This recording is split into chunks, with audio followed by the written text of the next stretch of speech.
Jake Morrison pulled his coat tighter as the wind hit his face. The snow was falling so hard he could barely see his own barn. He had lived in Montana for 10 years, but this storm was the worst he had ever seen. He was walking back from checking on his cattle when he heard something strange. It sounded like crying, but not from any animal he knew. The sound was coming from near the old oak tree behind his house. Jake stopped and listened. There it was again. Soft whimpering sounds, almost like puppies crying. He grabbed his flashlight and walked toward the tree. The snow was deep, and each step was hard work. As he got closer, the crying got louder. Jake pointed his flashlight down and saw something that made him stop breathing for a moment. 3 small creatures were huddled together in the snow. They looked like nothing he had ever seen before. They were about the size of house cats, but they had scales instead of fur. The scales were blue and silver, and they seemed to shine even in the storm. Each creature had small wings folded against its back.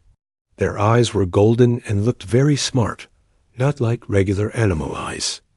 Creatures were shaking from the cold. Ice had formed on their scales, and they looked like they might die soon. Jake did not think twice. He took off his coat and carefully picked up all 3 creatures. They were surprisingly light. "Easy there, little ones," Jake said softly. "I got you now." The creatures stopped crying when he touched them. They looked up at him with those golden eyes, and Jake felt like they understood what he was saying. One of them made a soft chirping sound, almost like it was trying to talk. Jake carried them quickly to his barn. The barn was warm because he kept heaters running for the cattle during winter storms. He found some old blankets and made a soft bed for the creatures near one of the heaters. As soon as they felt the warmth, the creatures began to move more. They huddled together on the blankets, but they were not shaking anymore. Jake brought a bowl of warm milk from his kitchen. He was not sure if they would drink it, but it was worth trying. To his surprise, all 3 creatures drank the milk. They used their small clawed hands to hold the bowl, just like human children would. This made Jake even more curious about what they were. "What are you guys?" Jake asked, sitting down next to them. "You sure are not from around here." One of the creatures, the one with more blue in its scales, made a chirping sound and tilted its head. It was looking right at Jake, like it was trying to answer his question. Jake spent the next hour watching them. They were clearly very smart. When one of them could not reach the milk bowl, another would push it closer. They seemed to talk to each other with different chirping sounds.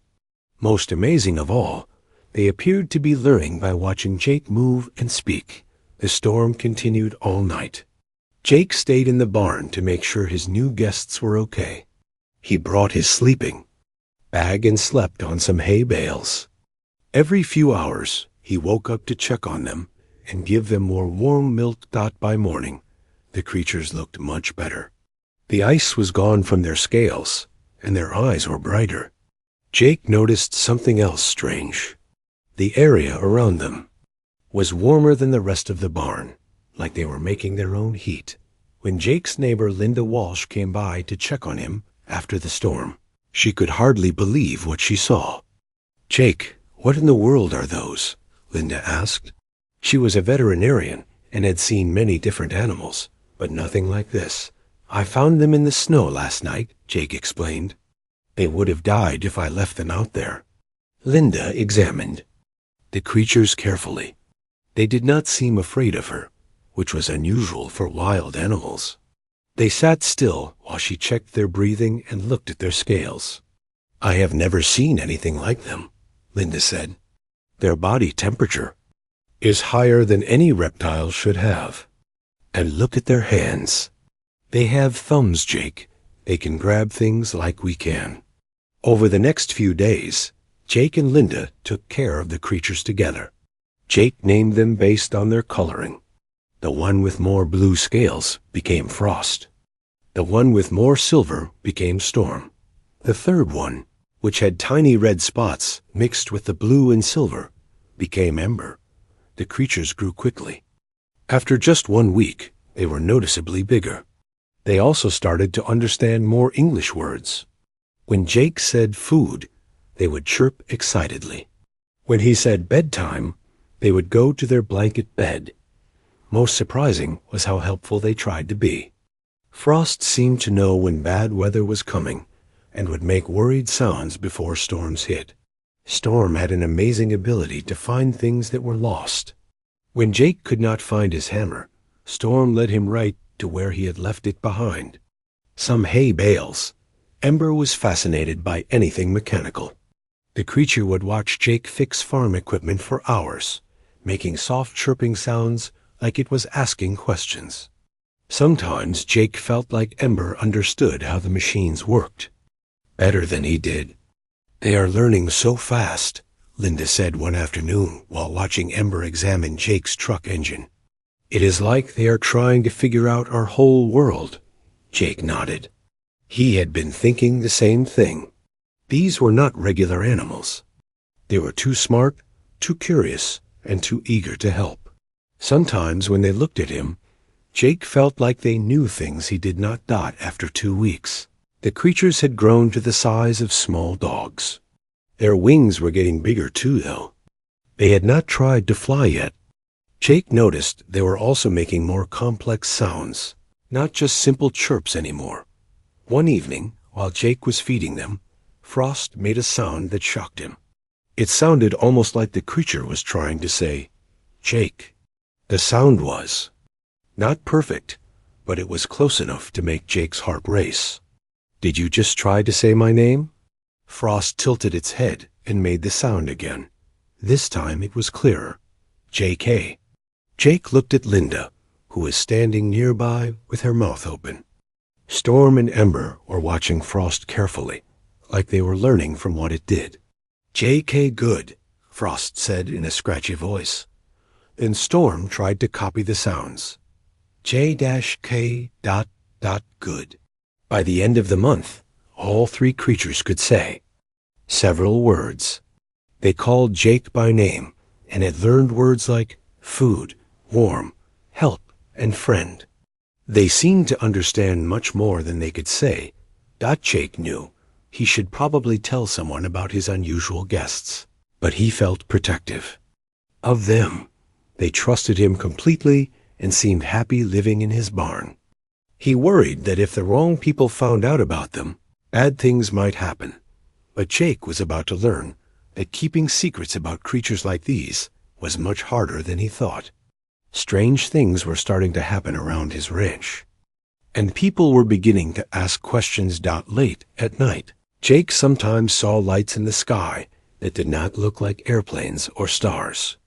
The creatures would get excited when they saw these lights, chirping and pointing at the sky with their clawed hands. Jake had a feeling that his quiet life as a cattle rancher was about to change in ways he could never imagine. But no matter what happened, he was determined to protect the three little beings he had saved from the snow. They had become like family to him, and Jake Morrison never abandoned family. 3 months had passed since Jake found the creatures in the snow. Frost, Storm, and Ember had grown much bigger. They were now the size of large dogs, and their wings had grown strong enough for short flights around the barn. Jake watched Ember fix his broken tractor with tools held carefully in its clawed hands. The creature seemed to understand machines better than most humans. Storm was helping move hay bales, lifting them easily with strength that should not fit in its body. Frost stood by the barn door, making worried chirping sounds. "Storm coming," Frost said in its scratchy voice. "Big storm. 2 days." Jake looked at the clear blue sky. The weather report said sunny skies all week, but Frost had never been wrong about weather. Jake had learned to trust the creature's predictions completely. "Thanks for the warning, buddy," Jake said, patting Frost's scaled head. The creature purred like a cat, a sound that always made Jake smile. Linda arrived just as Jake was securing loose items around the farm. She had been visiting almost every day to study the creatures. Her veterinary training had never prepared her for anything like them. Any luck figuring out what they are? Jake asked. Linda shook her head. Their DNA does not match anything on Earth, Jake. I ran the tests 3 times. Some of their genetic sequences look almost ... designed, like someone built them instead of them evolving naturally. Jake felt a chill that had nothing to do with the weather. What do you mean, designed? I mean their cells are too perfect, too efficient. They heal faster than any living thing should. They are getting smarter every day, and their body chemistry. Linda paused, looking worried. Jake, I think they might not be from Earth. Before Jake could respond, Storm made an alarmed chirping sound. The creature was looking toward the road, with its golden eyes wide. Jake followed its gaze and saw 3 black cars driving slowly past his property. Those cars had been around a lot. Lately, Jake said, always driving slow, always watching. The cars continued down the road, but Jake noticed they stopped about a mile away. Through his binoculars, he could see people with cameras and other equipment. Jake, I think we have a problem, Linda said quietly. Over the next few days, more strangers appeared around Jake's ranch. They claimed to be bird watchers or hikers, but Jake's military training told him they were something else. They asked too many questions and paid too much attention to his barn. A woman in a business suit knocked on Jake's door one morning. She was tall with short gray hair and cold blue eyes. She showed him a government identification card that said, Director Amanda Price. Mr. Morrison, I am here about reports of unusual wildlife in this area, she said. We have received calls about strange animals that do not belong in Montana. Jake kept his face calm, but his heart was racing. I have not seen anything unusual, ma'am. Just the normal ranch animals. Director Price looked toward the barn. Mind if I take a look around? We are conducting a wildlife survey. I do mind, actually, Jake said firmly. This is private property, and I have work to do. The woman's eyes got colder. Mr. Morrison, I should mention that interfering with a federal investigation can lead to serious legal problems. Then you better get a warrant, Jake replied. Until then, you are not welcome on my land. After Director Price left, Jake knew. He was in trouble. He called Linda immediately. We need to be very careful, he told her.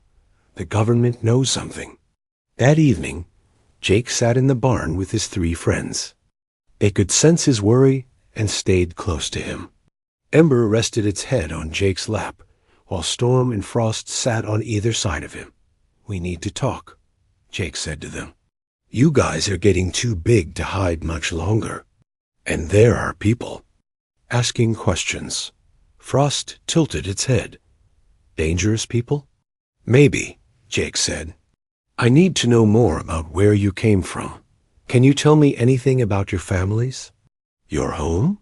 The 3 creatures looked at each other and began making complex chirping sounds. Jake had noticed them doing this before, like they were having private conversations. Finally, Storm spoke. We ... lost. Family far away. Sky crossing went wrong. Sky crossing? Jake asked.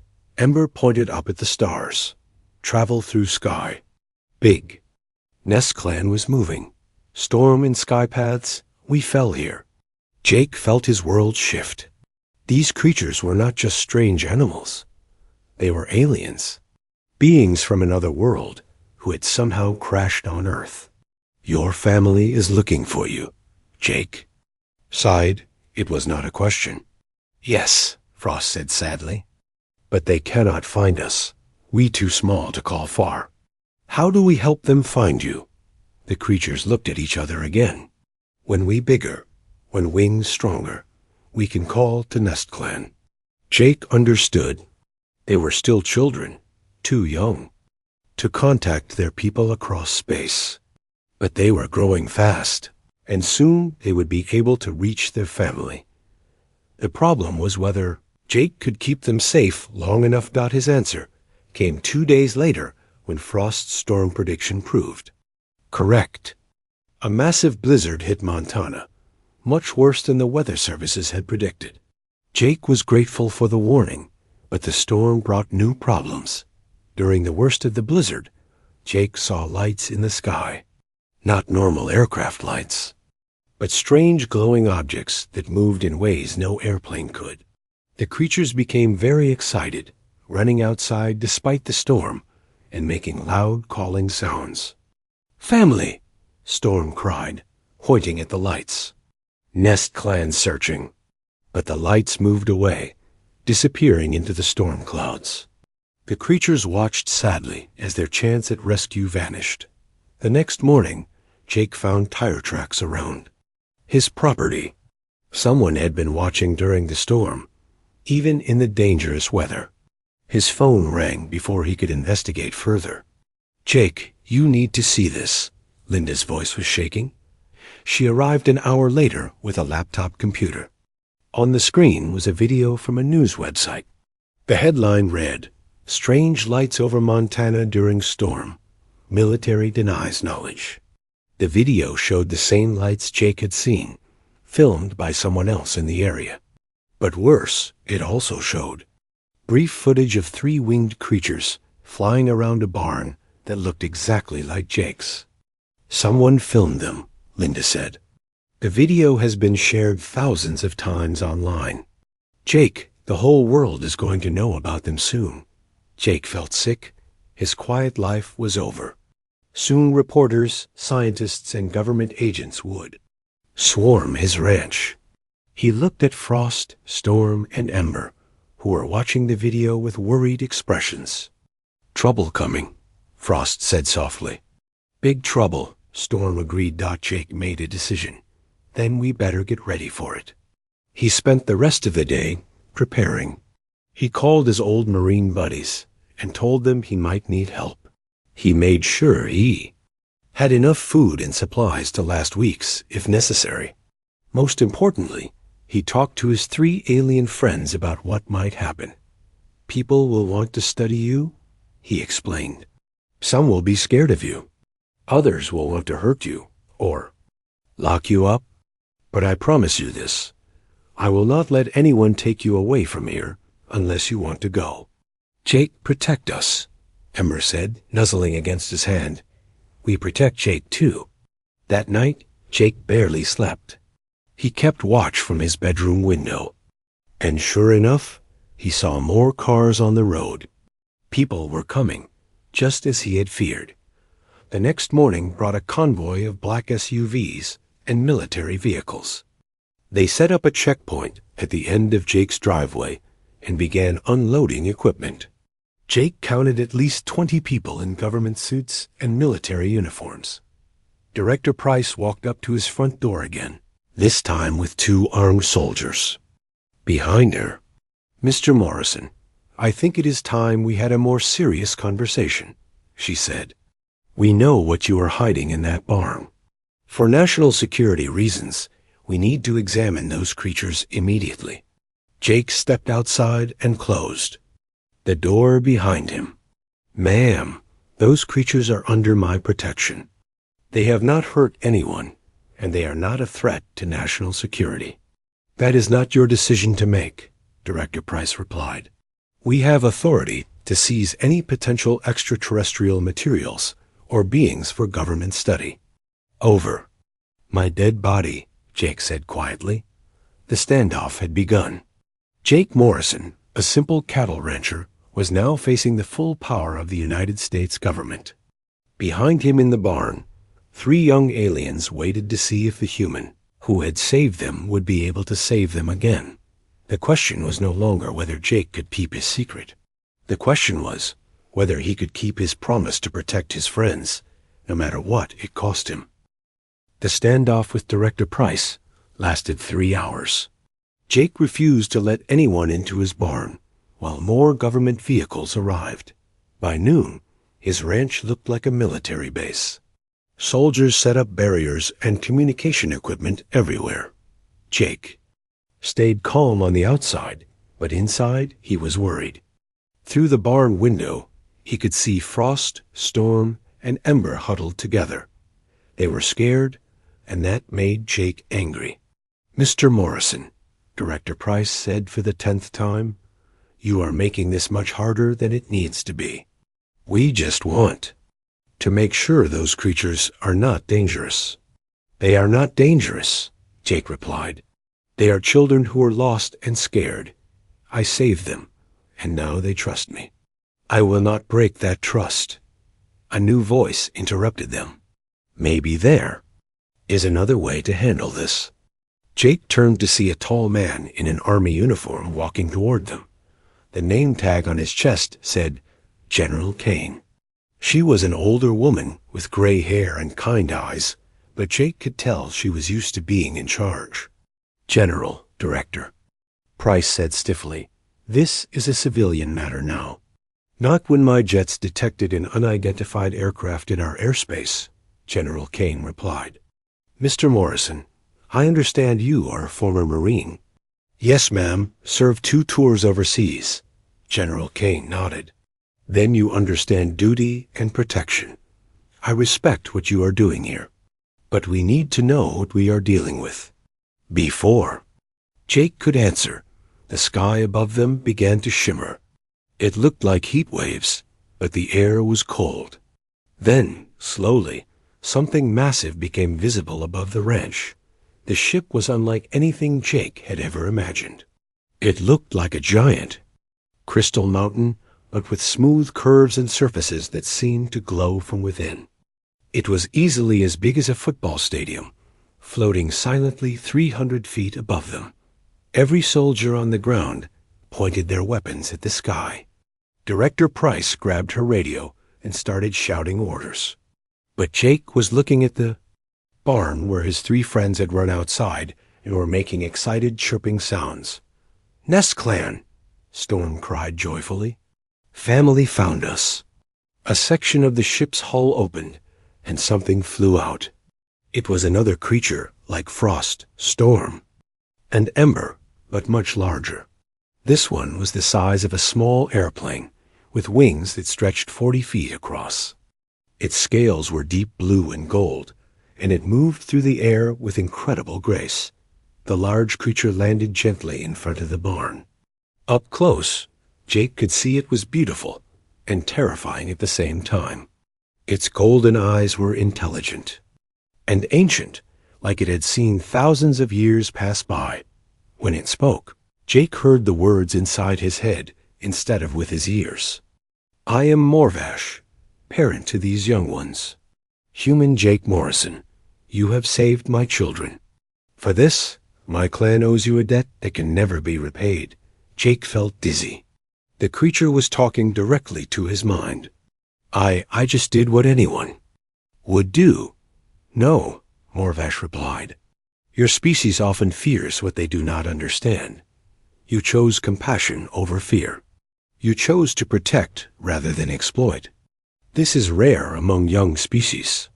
General Kane stepped forward carefully. "Are you ... are you the leader of your people?" Morvash turned its massive head toward her. "I am an elder of the draconic sovereignty. We have watched your world for many centuries, waiting to see if humanity would prove worthy of contact." "And have we?" General Kane asked. "That depends on what happens here today," Morvash replied. "My children were lost during a dimensional storm while our clan traveled between stars. We have searched for them across many worlds. Finding them safe and loved gives me hope for your species." Director Price pushed forward with several soldiers. "This is all very touching, but you are in violation of United States airspace. Your children need to be examined by our scientists to ensure they pose no biological threat." Morvash's eyes flashed with anger, and Jake felt the temperature around them drop 10 degrees. "You would threaten children who have harmed no one? You would separate them from the human who saved them?" "It is standard procedure," Director Price insisted. "National security requires." Her words were cut off when Frost, Storm, and Ember ran to stand between the soldiers and Morvash. Despite being much smaller than the adult dragon, they spread their wings and made challenging sounds. "No hurt, Jake," Frost declared. "Jake family now. We protect Jake like Jake protect us." Storm added. Ember looked directly at Director Price. "Jake good, you bad. Go away." Jake felt his heart swell with pride and love for these brave little beings. They were willing to face armed soldiers to protect him, just as he had protected them. "You see," Morvash said to General Kane, "they have bonded with this human. To separate them now would cause great pain to all involved. Is this how humanity treats those who show kindness?" General Kane looked around at the soldiers, the government, agents, and the massive alien ship above them. Jake could see her thinking hard about what to do next. "Director Price," she said finally, "lower your weapons. We are dealing with a first contact situation here, not a military threat." "General, I must protest. That was an order, Director." Reluctantly, Director Price signaled for the soldiers to lower their guns. The tension in the air decreased slightly, but everyone remained on edge. "Morvash," General Kane continued, "we would like to establish peaceful communication with your people, but we also have concerns about unknown technology and beings on our world." "Your concerns are understandable," Morvash replied. "But know this, my people are far older than yours, and we have seen many civilizations rise and fall. We judge species not by their technology or power, but by their capacity for growth and compassion." Jake found his voice. "What do you want to happen here?" Morvash looked at him with what seemed like approval. "I want my children to be safe and happy. They have grown attached to you and your world. Perhaps it is time for both our peoples to learn from each other." "You mean they could stay?" Jake asked hopefully. "If they choose to, and if your people prove they can be trusted with such responsibility." Director Price stepped forward again. "We cannot simply allow alien beings to live among our population without oversight." Her words were interrupted by alarms coming from the government vehicles. A soldier ran up to General Kane with a radio. "General, we have multiple contacts. Approaching fast from the south. Unknown aircraft, moving at impossible speeds." Jake looked up and saw several dark shapes streaking across the sky toward them. These ships looked nothing like Morvash's beautiful crystal vessel. They were black and angular, like flying weapons. Morvash reared up on his hind legs, his wings spreading wide. "Zeth-Kari, they have found us." "What are Zeth-Kari?" General Kane demanded. "Hunters, slavers. They have pursued my clan across the galaxy, seeking to capture our young for their genetic experiments. They care nothing for your world. They will destroy it to get to my children." The dark ships opened fire without warning. Energy beams struck the ground around the ranch, exploding dirt and rock high into the air. One beam hit a government vehicle, turning it into melted metal in seconds. "All units, defensive positions." General Kane shouted into her radio. "This is not a drill. We are under attack by hostile alien forces." Soldiers scattered for cover while the F-22 fighters that had been circling the area dove toward the alien attackers. But their missiles seemed to have no effect on the dark ship's shields.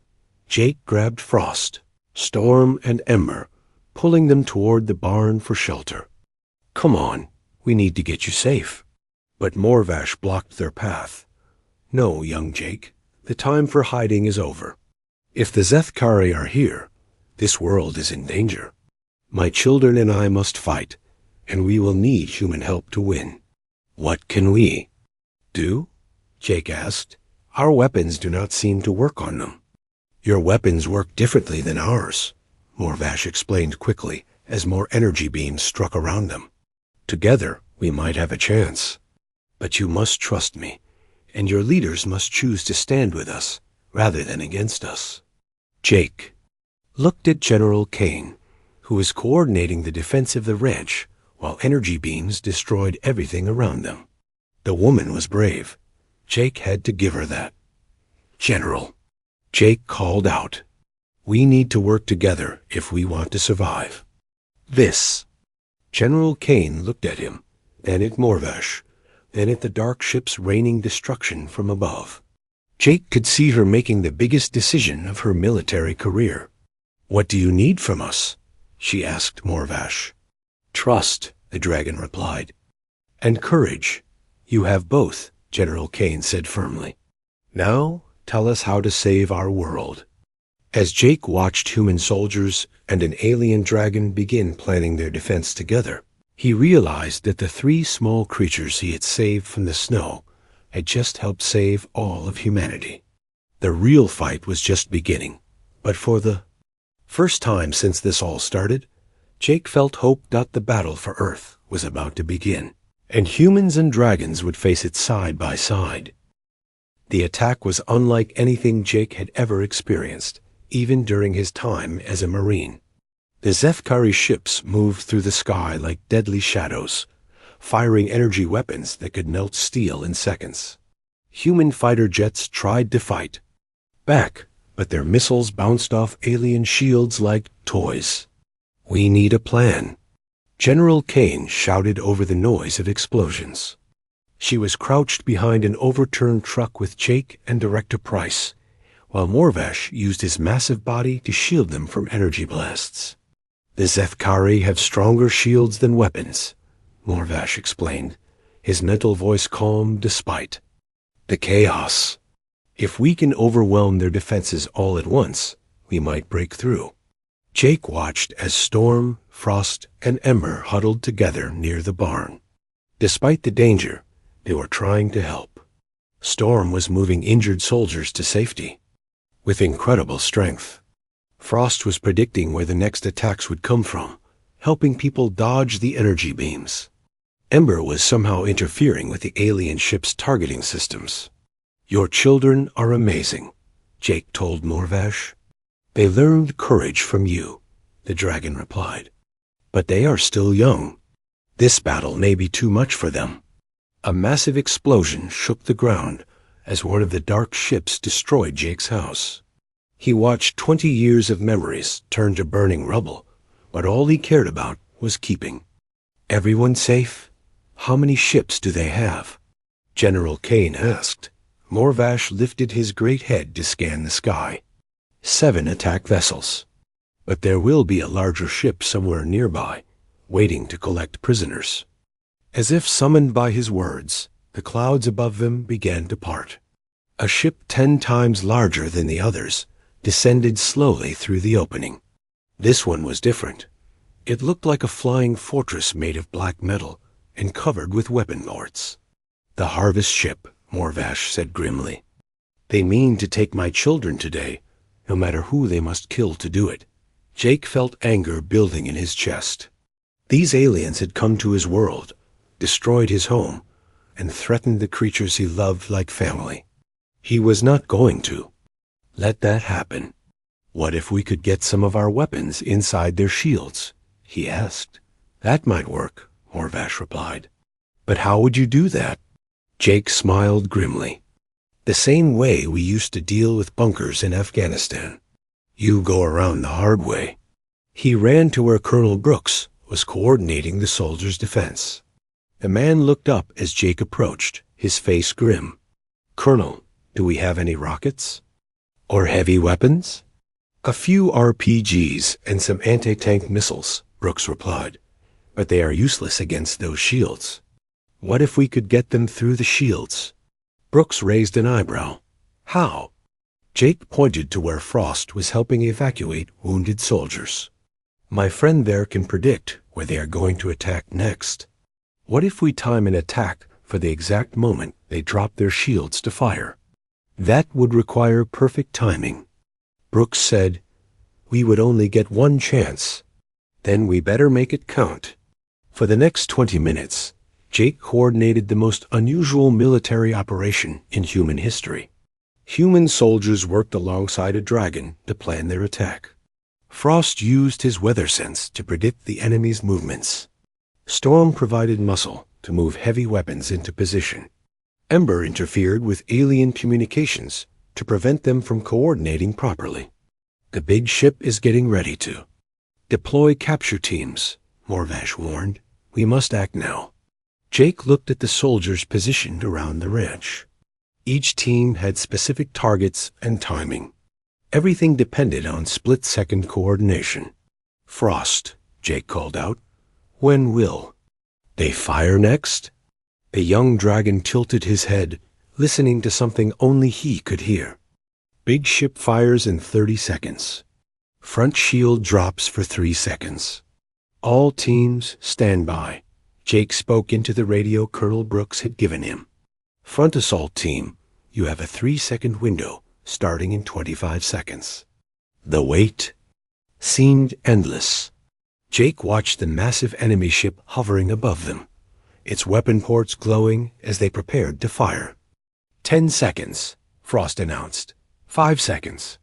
Now, the front section of the alien ship lit up as it fired a massive energy beam at the ground. At that exact moment, 6 human rockets streaked through the air into the opening in the ship's shield. The explosions lit up the sky as the enemy vessels staggered sideways. Direct hit, Colonel Brooks shouted. Their front shield is down. Keep firing. General Kane ordered.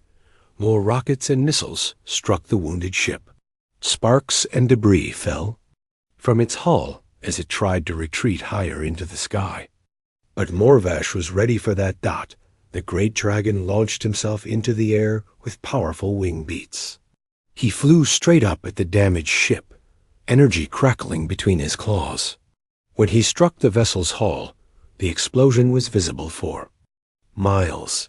The harvest ship began to fall, trailing smoke and fire. But as it crashed, Jake realized their celebration was too early.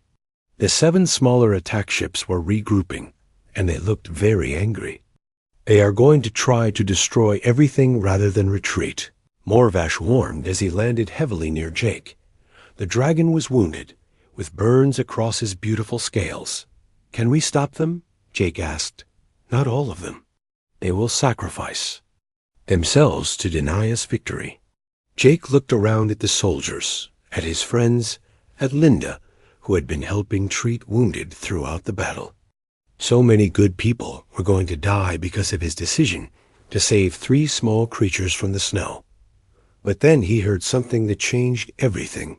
A new voice in his head, young but determined. Jake, father, we help now. He turned to see Frost, Storm, and Ember walking toward the center of the battle. They were no longer the small, frightened creatures he had found in the snow. They had grown during the fight, not just in size, but in confidence and power.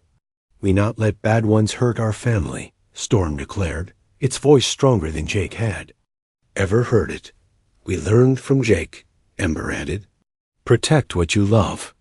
The 3 young dragons spread their wings wide and began to glow with inner light. The glow grew brighter and brighter until Jake had to shield his eyes. When the light reached its peak, all 3 dragons released it at once. The energy beam that erupted from them was unlike anything the humans or Morvash had produced. It was pure white light that seemed to cut through reality itself.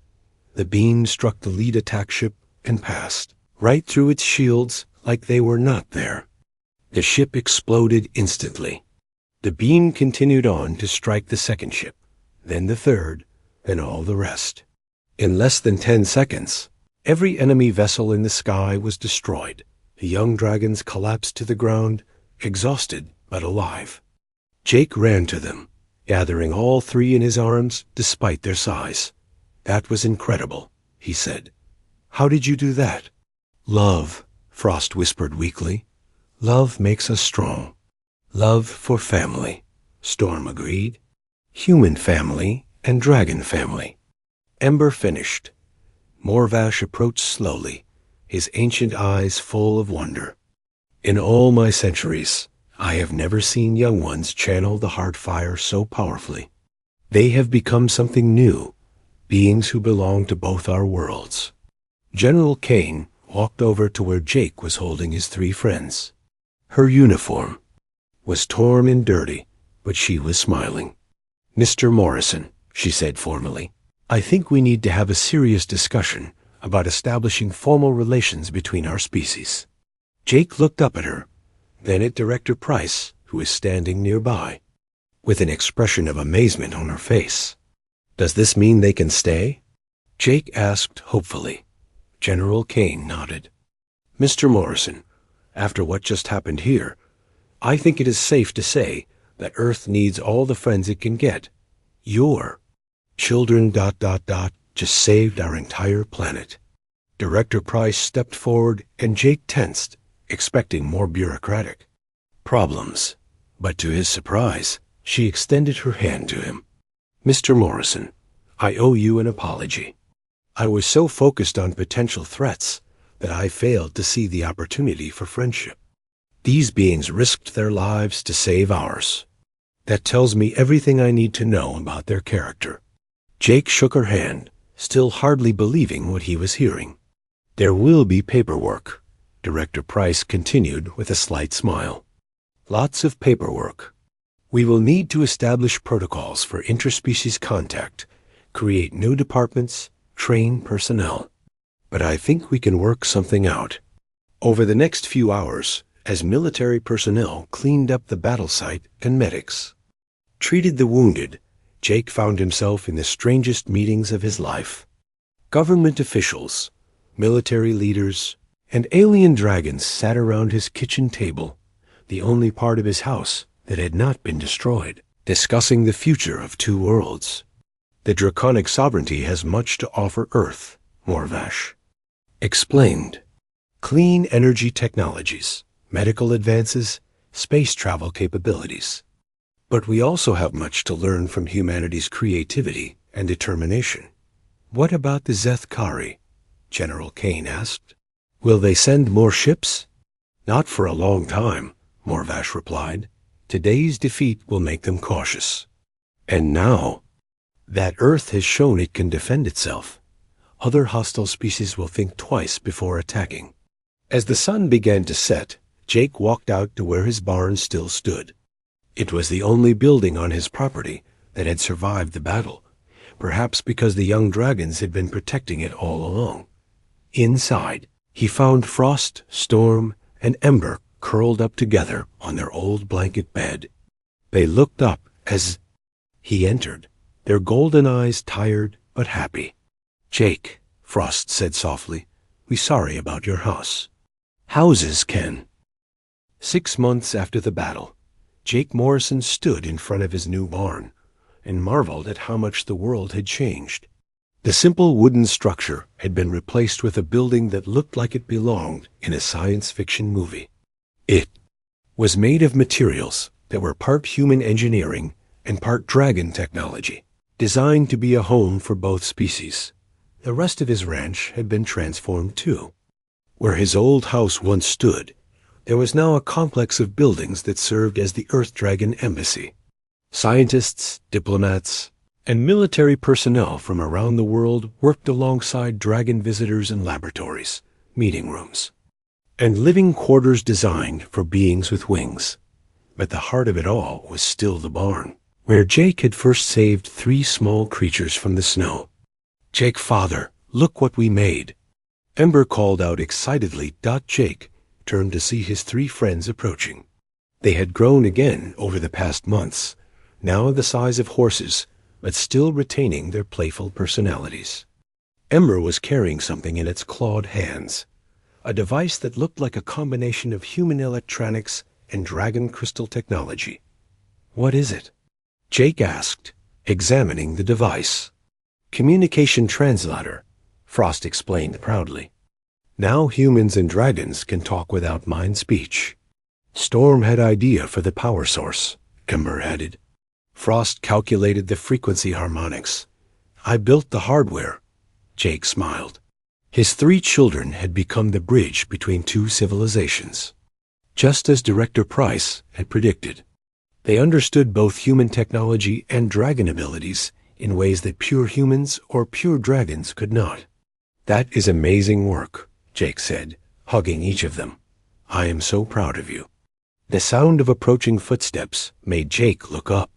General Kane was walking toward them, followed by a woman Jake did not recognize.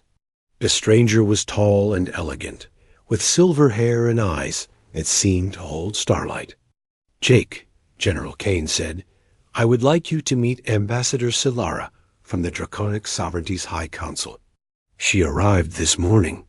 Jake offered his hand to the dragon ambassador, who had taken human form for the meeting. Her handshake was firm and warm. Mr. Morrison, Solara said in perfect English, I have heard much about you from Elder Morvash and the young ones. Your actions have impressed the entire sovereignty. I just did what felt right, Jake replied.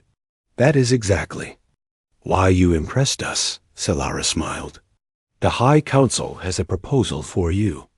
They walked into the main embassy building, where Jake found himself in a meeting room filled with important people from both worlds. President Williams had flown in from Washington, along with leaders from other countries. Several dragons in, both their natural forms and human shapes, sat around a table that had been specially designed to accommodate both species. Jake, President Williams said, standing to greet him, we have been discussing the future of human-dragon relations, and your name keeps coming up. Sir? Jake asked, confused. Elder Morvash, who was resting in a corner of the room in his massive dragon form, spoke with his mind voice. Jake Morrison, you have become a symbol of what is possible between our peoples. The young ones you saved have become the first truly integrated beings of both worlds. Ambassador Solara activated a holographic display showing star maps and spacecraft designs. The Draconic Sovereignty is preparing to offer humanity membership in the Galactic Council, a group of peaceful species that work together to explore the universe and protect each other from threats like the Zefkari. That sounds wonderful, Jake said. But what does it have to do with me? Everything, President Williams replied. The other species want to meet the human who saved Dragon, children, and brought our worlds together. They want you to be Earth's first ambassador to the Galactic Council. Jake felt dizzy. Me? I am just a cattle rancher. You are the human who chose compassion over fear, Solara said gently. You are the father figure to the first hybrid ambassadors between our species. You are the one who stood up to your own government to protect innocent children. These qualities make you the perfect representative for humanity. Frost, Storm, and Ember had followed Jake into the meeting room. Now they gathered around his chair, offering their support. We go with Jake, father? Storm asked hopefully. Of course, Ambassador Solara replied. You three are crucial to this mission. Your unique understanding of both cultures will help other species learn about the potential of cooperation. Jake looked around the room at all the expectant faces. A year ago, he had been a simple man living a quiet life. Now world leaders and alien ambassadors were asking him to represent Earth among the stars. I need some time to think about this, he said finally. Of course, President Williams nodded. Take all the time you need. That evening, Jake walked out to the field where he used to graze his cattle. Most of the herd had been relocated when the embassy was built, but he had kept a few of his favorite cows nearby. He found peace in their simple presence. Linda found him there an hour later. She had been appointed as the head of the new xenobiology department and was busier than ever. But she still made time for their friendship. Thinking about the offer? She asked, sitting on the fence next to him. It is crazy, Linda. Me, traveling to alien worlds and meeting with galactic councils? I do not know the first thing about diplomacy. You know the most important thing. Linda replied, You know how to treat others with respect and kindness, no matter how different they are. Jake was quiet for a long moment, watching his cows graze peacefully. What if I mess it up? What if I say the wrong thing and cause problems between Earth and the other worlds? Jake, you have already proven that you can bring different species together. Frost, Storm, and Ember are living proof of that. The dragons trust you completely, and so do the humans working here. That is not something you can fake or learn from a book. As if summoned by the mention of their names, the 3 young dragons landed nearby. They had been practicing their flying, and their skills had improved dramatically over the past months. Jake, father. Worried? Ember asked, sensing his mood. A little, Jake admitted. This is a big responsibility. We help Jake, father, Frost said confidently. We learn together, like always. Besides, Storm added with a mischievous chirp, other worlds have interesting animals. Jake, father, would like to see them. Jake laughed despite his worries. Even facing the unknown depths of space, his 3 children were thinking about his. Love of creatures. Over the next week, Jake toured the embassy and met with scientists and diplomats from around the world. He learned about the technologies being developed through human-dragon cooperation, the medical advances that were already saving lives, and the clean energy systems that would help heal Earth's environment. He also spent time with the dragon visitors, learning about their culture and history. They were an ancient people who valued wisdom, courage, and what they called heart bonds, the deep connections between individuals that transcended species barriers. Your heart bond with the young ones is the strongest we have ever seen between different species, Elder Morvash explained one afternoon. It is what allowed them to channel the heart fire during the battle. Such bonds are the foundation of galactic civilization. So this is really about love? Jake asked. Love, friendship, family, trust. All the things that make life worth living, Morvash replied. Technology and power mean nothing without these connections. That night, Jake made his decision. He called President Williams and Ambassador Solara to his barn, where Frost, Storm, and Ember were working on a new invention. I will do it, he said simply. I will be Earth's ambassador to the Galactic Council. Excellent, Solara said, her starlight eyes shining with joy. The Council is eager to meet you and the young ambassadors. When do we leave? Jake asked. The Dimensional Gateway will be ready in 1 month, Solara replied. That will give you time to prepare and say your goodbyes. The next month passed quickly. Jake learned basic protocols for dealing with various alien species, studied the history of the Galactic Council, and received medical treatments that would help him survive in different atmospheric conditions. But the most important preparation was emotional. He was leaving Earth for the first time in his life, traveling to worlds beyond his imagination. The only constants would be Frost, Storm, and Ember, and the bonds of love and trust that had brought them all together. On the day of departure, Jake stood in his barn one last time. It looked exactly as it had when he first brought 3 small, frozen creatures inside to save their lives. Linda had insisted they preserve it as a memorial to the moment that changed everything. Ready, Jake, father? Frost asked gently. Jake looked at his 3 children, now magnificent young dragons with wisdom in their golden eyes and love in their hearts.